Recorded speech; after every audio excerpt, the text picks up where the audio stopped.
Welcome to the Midnight Library, a place where the night feels calm, the world slows down, and stories become a gentle pathway to rest. Find a quiet spot, settle in, and let your body sink into stillness. Breathe deeply in and out, leaving the day behind. This is your time to rest, your time to dream, your time to drift. And now, let us begin tonight's story. The Lighthouse Evening. The sea was never in a hurry. Its waves came in softly, then drifted back again, as if the entire ocean was breathing slowly and peacefully. On the edge of the rocky coast of Maine, where gulls circled lazily in the sky and the horizon stretched out like an endless blue quilt, stood an old lighthouse. It had been there for more than 100 years, watching over ships that once passed in great numbers. Its white stone tower rose calmly from the earth, weathered by decades of storms, softened by countless summer suns, and kissed by salt carried in the wind. The lantern room at the top gleamed faintly in the late afternoon light, its glass panes glinting like an eye that never truly closed. And within that lighthouse lived a man, an old keeper, quiet, steady, and content. His name was Thomas, though most people in town rarely saw him anymore. They knew of him, they remembered him from years past, but Thomas kept to himself these days. The lighthouse was his companion, the sea his conversation partner, and the gulls his occasional visitors. Every evening, as the sun sank lower, Thomas began his gentle routine. His life had narrowed to simple, peaceful rhythms, and he welcomed them the way one welcomes the steady ticking of a clock. The air that evening was soft. The sky stretched wide, painted with pale strokes of peach, lavender, and fading gold. A light breeze carried the smell of salt and distant pine from the woods behind the coast. Thomas stepped outside his cottage, which was built just beside the lighthouse, its wooden shingles gray with age. He paused on the porch, leaning against the railing, letting his eyes rest on the horizon where the sun touched the sea. It was always the same, and yet never the same. The water shifted, the clouds danced, the light softened in different ways each night. And Thomas, with his weathered hands folded before him, stood quietly, feeling the weight of peace settle into his chest. He took a slow breath.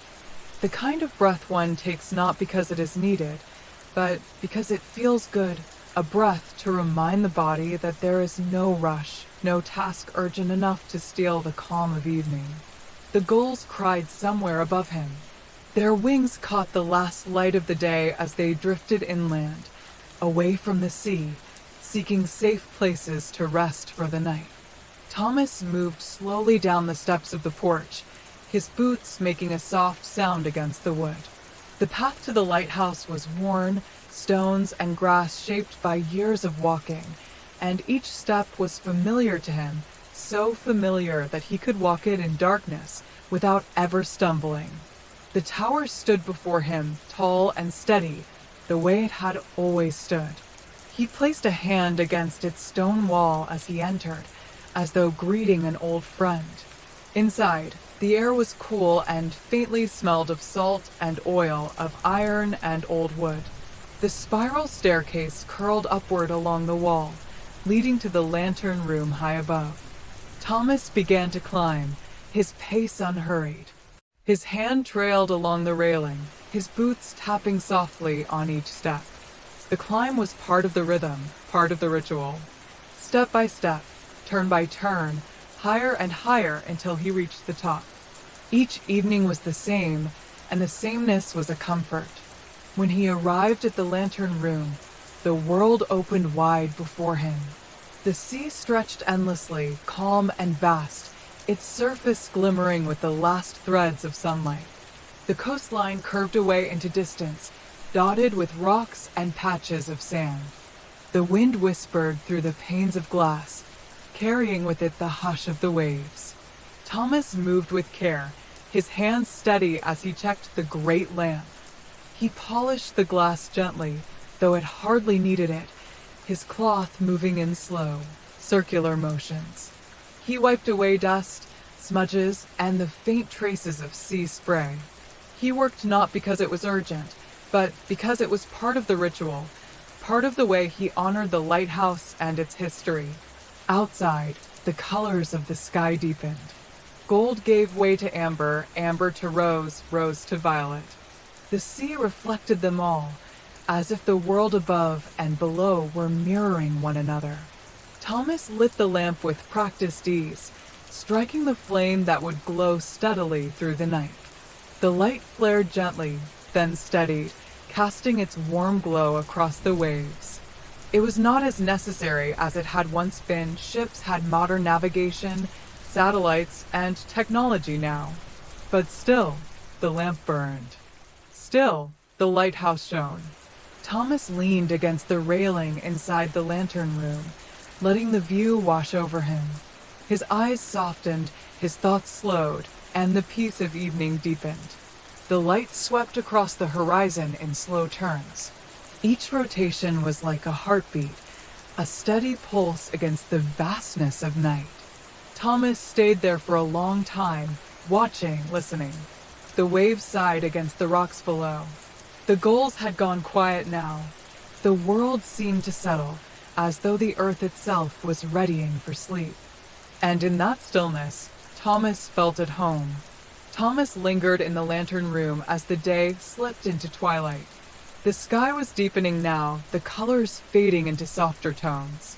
Where the golden sun had burned just moments before, a cool lavender spread across the horizon.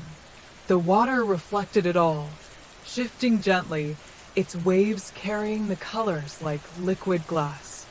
He rested his hand against the railing, feeling the cool iron beneath his fingers. The faint warmth of the day still clung to the glass panes around him, but soon the air would chill.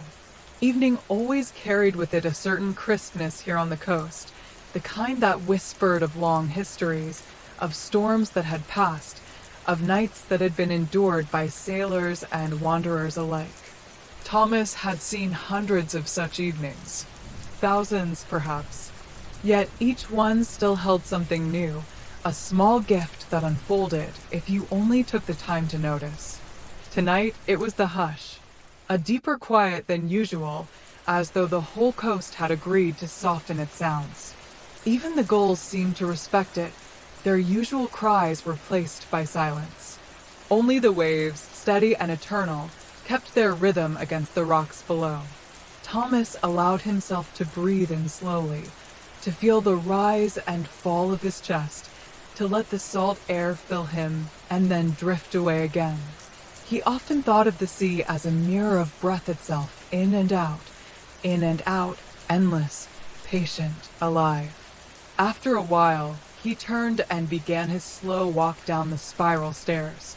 His steps echoed faintly, the rhythm steady, as though even his movement belonged to the measured heartbeat of the lighthouse. When he reached the ground floor, he paused by the heavy wooden door before stepping back out into the open air. The evening had grown cooler. A soft breeze stirred the tall grasses around the lighthouse, their slender blades whispering as they swayed. The sky was darker now, deep blues beginning to replace the fading rose. Stars would come soon, pricking the heavens with their quiet light. Thomas walked the short path back to his cottage. The building was small, its windows glowing faintly from the lanterns he had left inside. The stones in the chimney were warm from the fire he had lit earlier, and a faint curl of smoke drifted up into the night air. Inside, the cottage smelled faintly of pine logs and old books. The wooden floor creaked gently as Thomas moved through the familiar rooms. He set a kettle on the small iron stove and sat by the window while the water heated. From his chair, he could still see the tower. The light swept its gentle circle again and again, steady as time itself. Each rotation was a reassurance, a quiet reminder that the world was steady, that the night was safe, that all was well. When the kettle began to murmur, Thomas rose slowly, poured hot water over dried chamomile flowers, and returned to his chair with the steaming cup. He held it in both hands, letting the warmth seep into his fingers, then took a slow sip. The flavor was soft, calming, with the faintest sweetness. Outside, the first stars appeared. One, then another, then a handful scattered across the sky. Soon the heavens would be full of them, glittering against the deep velvet of night. Thomas leaned back, his eyes on the horizon. The sea was dark now, though faint silver ripples caught the last traces of light. The sound of the waves drifted steadily through the open window, a lullaby as old as the earth itself. He drank slowly, savoring the warmth of the tea, the comfort of the moment. In his journal, resting on the table nearby, he had written many such evenings into words. Pages and pages describing sunsets, tides, and the gentle moods of the sea. Tonight, perhaps, he would write again. But not yet. For now, it was enough to sit, to breathe, to let the evening unfold without asking anything more of it. The lighthouse shone, the seaside. The night arrived with gentle steps, and Thomas, the old keeper, sat quietly in his chair, wrapped in the peace of it all. Evening came gradually, like a tide slipping in, quiet and sure. The sky above the main coast had surrendered its last traces of gold, and in its place a soft indigo spread, carrying with it the cool stillness of night. The lighthouse shone steadily, its lantern burning, casting a gentle arc of light across the horizon. For Thomas, the keeper, this was the time of ritual. A time when the world outside and the world within moved together in unison, both quieting, both softening. He rose from his chair in the cottage, leaving behind the last of his chamomile tea, and returned to the tower. He always visited the lamp once more before settling into his night. It was not necessity that pulled him. The lamp was steady and sure, but a habit of care, a devotion to rhythm. The path was short, and the night air met him kindly, brushing against his face with cool fingers. The grasses whispered in the wind, and the sound of waves rolled gently in the distance. Each step carried him closer to the tower, to the spiral staircase waiting within. Inside, the air held its familiar stillness. He began the climb again, one step, then another, the sound of his boots echoing softly against the stone. He trailed his hand along the railing, steady, unhurried, the way one touches something trusted. At the top, the lantern glowed warmly. Its flame flickered with life, enclosed by the great glass lens that magnified its light and sent it sweeping outward. Thomas adjusted the wick, polished a small smudge on the glass, and checked the oil. His motions were slow, deliberate, reverent. It was never about haste. The sea did not rush. The stars did not rush. And so, neither did he. When he was finished, he stood still, gazing out at the darkening ocean. The waves below looked almost black now, touched here and there with glimmers of silver as the moon began to rise. He could hear them striking the rocks, a steady rhythm that had been with him longer than he could remember. He remained there for a long while, his hands folded before him, the lamp turning slowly around him, marking time not by minutes, but by the sweep of its light. At last, when the moment felt complete, he descended again, back to the cottage, back to the softer rituals of night. In the kitchen, the wooden shelves were lined with small comforts. Jars of herbs, tea leaves, dried lavender. A loaf of bread rested beneath a cloth. A tin of honey glowed faintly in the light of a single lantern. Thomas moved quietly, slicing a piece of bread, spreading it with honey, and carrying it with another cup of tea to his table by the window. He ate slowly, thoughtfully. The sweetness of the honey mingled with the warmth of the bread, and each bite carried the taste of care, of patience. He had learned long ago that there was no need to hurry through even the smallest meal. Food, like evening, was best when savored. Afterward, he opened his journal. Its pages were filled with neat, Careful handwriting, the words flowing in the same way his evenings flowed, steady, unhurried, thoughtful. Tonight, he wrote of the sea, of its calmness, of the way the gulls had fallen silent earlier than usual, of the way the sky had painted itself in shades of rose and lavender before slipping into blue. He did not write to preserve history, nor to be read by others. He wrote because it was part of his rhythm, a way of placing the day into words, of giving it form, of setting it gently down so it could rest, just as he would rest soon. The clock ticked softly in the background. Outside, the sea continued its endless breathing. The lighthouse beams swept across the night, again and again, keeping watch. When Thomas closed the journal, he sat quietly for a while longer. He listened to the fire's soft crackle, to the sigh of wind against the windows, to the faint hum of night insects stirring in the grasses. The world was never silent, not truly, but its sounds could soften until they felt like a lullaby. When his eyelids grew heavy, he rose. His bed was simple, a wooden frame, a quilt stitched long ago, a pillow that had shaped itself to his rest over the years. He lay down, the quilt pulled gently over him, and let out a long breath. The lighthouse shone, the sea sighed, and Thomas drifted into the quiet embrace of sleep, his rituals complete. The evening had settled. The last light of the sun had faded beyond the horizon, leaving the world in shades of blue and silver.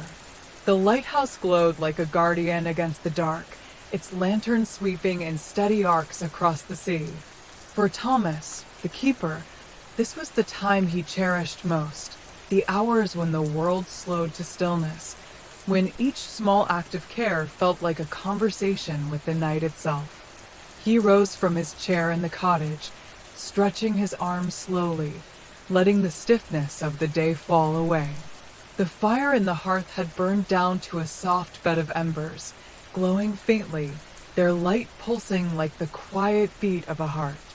He took up his lantern, lit with a small flame, and stepped outside. The air touched his face, cool and scented with salt. The grasses around the path bent with the evening breeze, whispering softly as if they, too, were part of his ritual. Above him, the first stars had begun to appear, scattered across the sky. They looked distant, yet familiar, as though they had always been keeping watch, just as the lighthouse did. Thomas walked the path to the tower, his steps slow, deliberate, as though he wanted to feel each one. The ground was familiar under his boots, the stones and earth shaped by years of walking. The rhythm of his movement, the swing of his lantern, the sound of the waves in the distance, all of it was woven together into the fabric of his nightly ritual. Inside the tower, the air was cool and still. The stone walls seemed to hold the hush of ages, each one carrying memories of storms weathered and nights kept safe. Thomas placed his lantern on the small wooden table near the base of the stairs and began the climb. The spiral staircase wound upward, step after step, curling like a seashell. His boots tapped softly, the sound echoing faintly, a steady companion. His hand slid along the iron railing, worn smooth by years of use. He never rushed. The climb itself was part of the ritual, a time to breathe deeply, to move slowly, to let the weight of the day fall away with each turn. When he reached the lantern room, the world unfolded before him. The ocean stretched endlessly, dark and vast, carrying the faint shimmer of moonlight on its waves. The coastline curved away in both directions, fading into misty distance. The lantern's glow filled the room, warm and steady, casting gentle shadows. Thomas stepped forward, placing his hand lightly on the great lamp. He checked its flame, adjusting the wick with practiced care until it burned just right, bright enough to cut through the dark, soft enough to last the night.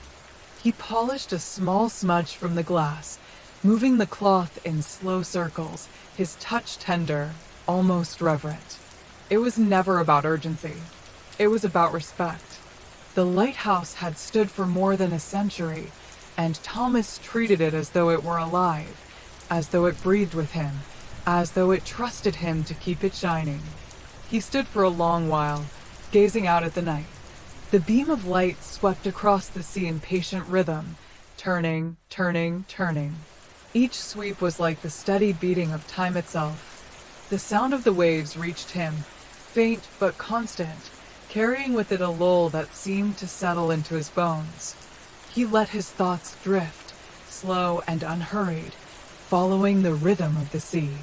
When he was ready, he descended the stairs once more, step by step, turn by turn, until he reached the ground floor. He lifted his lantern and returned to the night outside. The cottage glowed warmly ahead, its windows lit, its chimney breathing a soft ribbon of smoke into the starry sky. Thomas walked slowly, savoring the cool air, the whisper of the grasses, the soft crunch of his boots against the earth. Inside, he set his lantern on the table and moved about the kitchen with unhurried grace. He sliced a piece of bread from the loaf, spread a thin layer of honey across it, and warmed a kettle of water on the iron stove. The room filled with the faint aroma of chamomile as he poured the hot water over dried flowers in a small cup. He carried the tea and bread to his table by the window, where the lighthouse's beam could be seen sweeping steadily across the horizon. He ate slowly, chewing each bite with care, savoring the sweetness of the honey, the comfort of the bread. He sipped his tea between bites, letting its warmth move gently through him. The journal lay open beside him. Its pages were filled with careful handwriting, lines upon lines describing nights like this one, days of storms, mornings of gulls crying over the sea. He dipped his pen in ink and began to write. Tonight, he wrote of the calm, of the hush that had settled over the coast, deeper than usual, of the stars appearing one by one, like old friends returning, of the feeling of standing in the lantern room, watching the light sweep outward, steady and faithful. The words came slowly, as they always did, but Thomas did not mind. The writing was not about speed. It was about rhythm, about capturing the night in gentle strokes of ink. When at last he set the pen down, he closed the journal and leaned back in his chair. He listened. The crackle of the fire, the soft ticking of the clock, the sigh of the sea outside. The sounds wove together, forming a lullaby. The lighthouse shone. The sea breathed. And Thomas, the keeper, let his eyes grow heavy, his body loosening into rest. At last, he rose and moved to his bed. The quilt was cool at first, then warmed quickly as he settled beneath it. He turned onto his side, his eyes drifting toward the window where the light from the tower swept gently, again and again. One more breath in, one more breath out. The rituals were complete. And Thomas, the old keeper, surrendered to sleep. The night had deepened. The lantern in the tower turned slowly, sweeping its beam across the darkened sea. From his cottage window, Thomas watched the light arc and return, steady as a heartbeat. He rose from his chair, slipping on his worn coat, and reached for his lantern. Its soft flame flickered as he stepped outside, into the hush of the coastal night. The air was cool, carrying the sharp tang of salt. The grasses bent low in the breeze, brushing against his boots as he walked down the narrow path that led from the cottage toward the shoreline. Each step was deliberate, unhurried, as though the night had given him all the time in the world. The moon hung above the horizon, full and round, casting a silver path across the waves. The tide was low, the sea drawing back to reveal stretches of sand glistening in the pale light. The rocks near the waterline glistened too, dark and wet, their edges softened by seaweed and years of tides. Thomas paused at the edge of the beach, breathing deeply. The rhythm of the waves was gentle tonight, each one rolling in with a soft rush, then pulling back with a long, sighing hush. It was the sea's lullaby, one he had listened to countless nights, yet it never ceased to soothe him. He stepped down onto the sand. It gave slightly under his weight, cool and damp, leaving behind the clear imprint of his boots. His lantern swayed gently in his hand, its warm light mingling with the silver glow of the moon. Together, they lit his path. He walked slowly along the shoreline, his gaze drawn to the small details that made each night's walk its own. A piece of driftwood, pale and smooth, worn into a strange shape by the sea. A scattering of shells, glinting faintly in the moonlight. The delicate tracks of a shorebird, leading from the water's edge up toward the dunes. He stooped to pick up a shell, small and spiral-shaped, its surface gleaming with hints of pearl.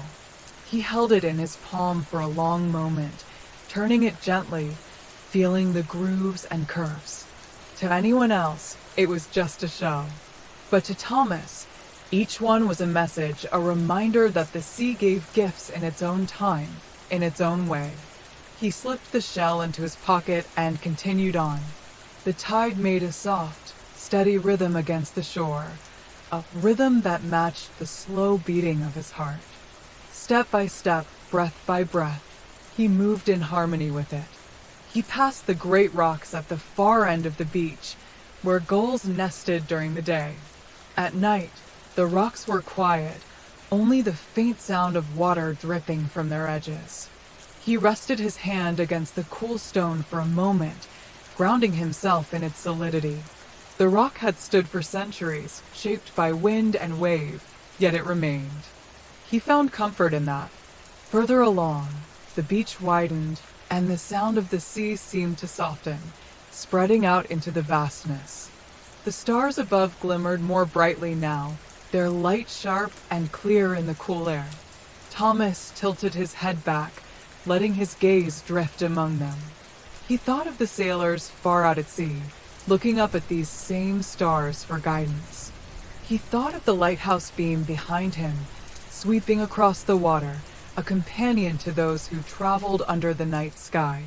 He imagined how it must feel, after days of uncertainty at sea, to spot the glow of the light and know that safety was near. That was why he walked the shoreline, not just for himself, but to remain connected to the lives he served, even if they never knew his name. He walked until he reached the curve of the bay, where the sand turned to pebbles that crunched softly beneath his boots. The water here was calm, almost still, reflecting the moon so perfectly it looked like a second sky. He stood there for a long time, watching the reflection ripple and shimmer. The air was cooler here, touched with a faint scent of seaweed and brine. He pulled his coat a little tighter and lowered himself onto a large piece of driftwood, bleached pale by the sun. He set his lantern beside him, its glow flickering across the pebbles, and simply sat. He listened to the waves, to the wind, to the faint creak of the lighthouse in the distance as its lantern turned. The night was alive with quiet sounds, each one delicate, each one adding to the gentle symphony. He let his thoughts drift with them unhurried, like sea foam on the tide. Memories came, soft as whispers. His father's voice, teaching him the constellations when he was a boy. His mother's laughter, carried on the wind during long summer evenings.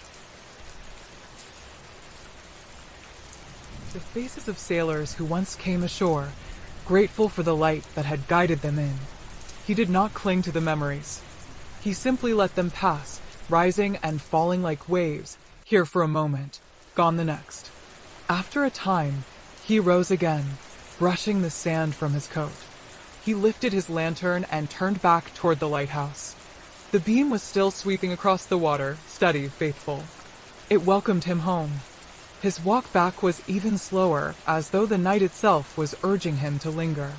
Each step sank gently into the sand, then released, leaving only a faint mark behind. The grasses bent once more as he passed, the wind whispering through them. When he reached the cottage, he paused at the door, turning to look back one last time. The sea stretched endlessly, The moon floated above it, and the light from the tower moved in its endless rhythm. Thomas breathed deeply, letting the calm fill him. The shoreline walk was complete. The night had spoken in its quiet language, and he had listened. He stepped inside, placed his lantern on the table, and let the warmth of the cottage embrace him once more.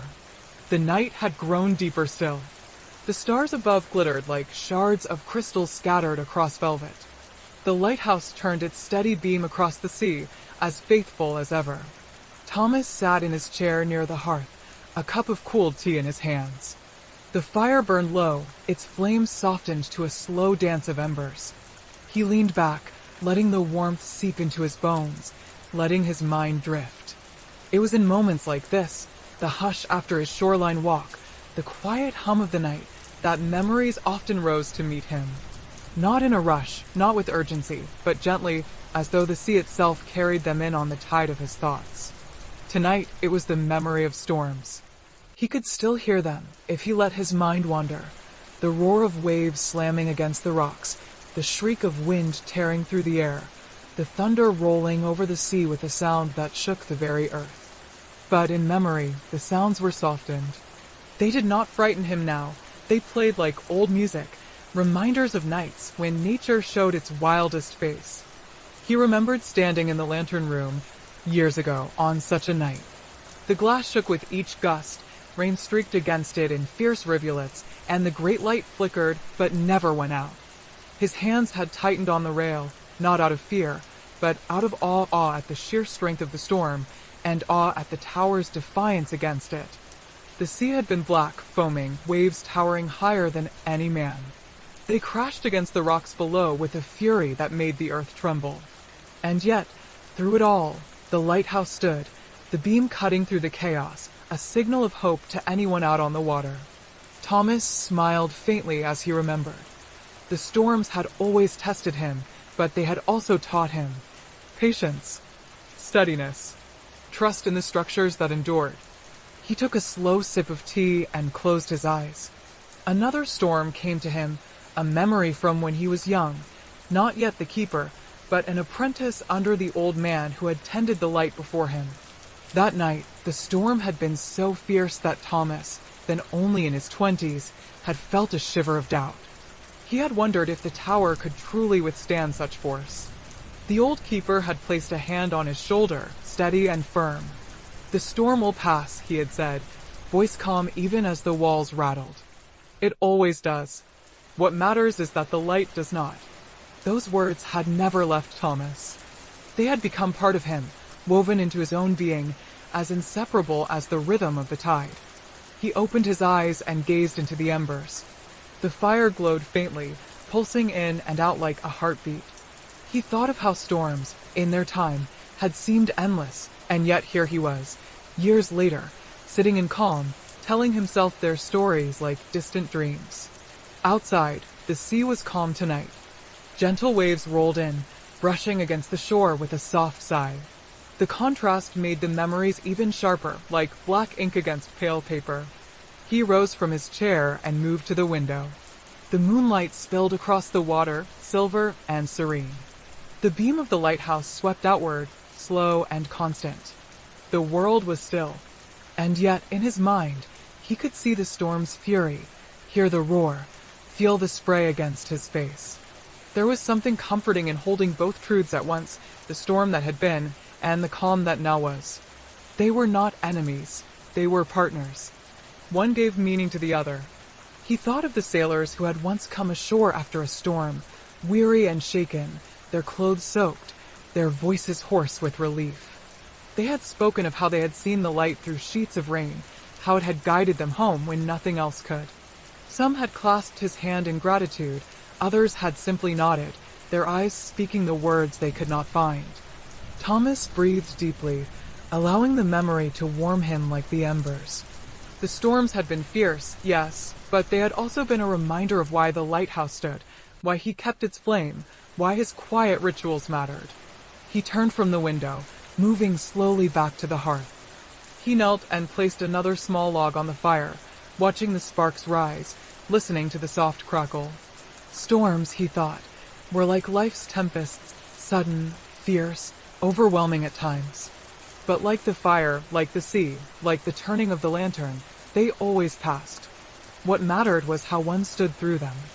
He leaned back in his chair once more, letting his eyes drift half-closed.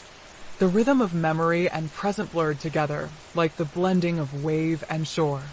He let the old storms drift farther, becoming softer still, until they were no more than echoes on the edge of sleep. The lighthouse shone steadily outside. The sea whispered gently. And Thomas, the keeper, let the memory of storms carry him deeper into rest. The night was quiet. The storm's memories had faded like distant echoes, leaving only calm. The sea lay in silver silence, the tide flowing in and out with steady grace. Above, the stars shimmered, countless and eternal, their light falling gently across the land. Inside the cottage, the fire glowed low in the hearth, its flames curling lazily, painting soft patterns on the walls. The room was wrapped in warmth, wrapped in stillness, wrapped in the comfort of familiarity. Thomas sat in his chair, a thick quilt draped over his knees. His journal lay closed upon the table, the ink drying on his last written words. The teacup was empty, the bread long finished, yet their memory lingered in the air, the sweetness of honey, the faint herbal calm of chamomile. This was the final ritual of the night, to sit quietly by the fire, to let the world slip into gentleness, to let his thoughts soften until they became dreams. He leaned back, breathing deeply, slowly. One breath in, one breath out, the rhythm of rest. The fire crackled softly, each spark a tiny star leaping into the air before fading back into ash. Thomas watched them as though they were messages, fleeting, delicate, beautiful. His eyes grew heavy, but his mind wandered still, drifting like a small boat on calm waters. He thought of the shoreline, glowing silver under the moon. He thought of the lighthouse beam, sweeping its circle again and again, unbroken, untiring. He thought of the storms of memory, fierce yet long past, now softened into lessons. And then his thoughts grew lighter, less tethered, like mist rising from the sea. He imagined himself walking once more along the sands, but this time it was a dream shore, endless and luminous, stretching far beyond the curve of the world. The waves whispered softly, carrying words he could not quite hear, yet somehow understood. They told him of peace. They told him of rest. Above him, the stars in this dream sky seemed closer, brighter, as if leaning down to watch over him. Their glow mingled with the steady rhythm of the lighthouse, a harmony of light that guided not just sailors, but dreamers too. Thomas felt no need to hurry, no need to reach any destination. He simply walked, lantern in hand, though the path itself glowed as if lit from within. He felt light, unburdened, as though each step carried him deeper into calm. The dream shifted, as dreams often do. Now he was not on the shore, but by the fire again, though the flames danced higher, casting golden arcs across the walls. He heard laughter, faint, familiar, the laughter of those long gone, voices of friends and family who lived only in memory. But here, in this dream, they felt close, warm, present. He smiled softly, letting their presence comfort him. The fire's glow blended with the lantern's beam, blending with the moonlight, blending with the stars, until all light was one. Steady, gentle, eternal. His breathing slowed. His hands relaxed against the quilt. His body softened into the chair, into the rhythm of the night. The last thing he saw, before sleep folded over him, was the beam of the lighthouse sweeping past the window. Steady, faithful, turning. It would keep watch while he dreamed. It always did. And so Thomas, the lighthouse keeper, drifted into dreams by the fire, dreams of calm seas, of silver shores, of stars that would never fade. The night deepened, the fire glowed, the lighthouse shone. And the world, for a while, was at perfect rest.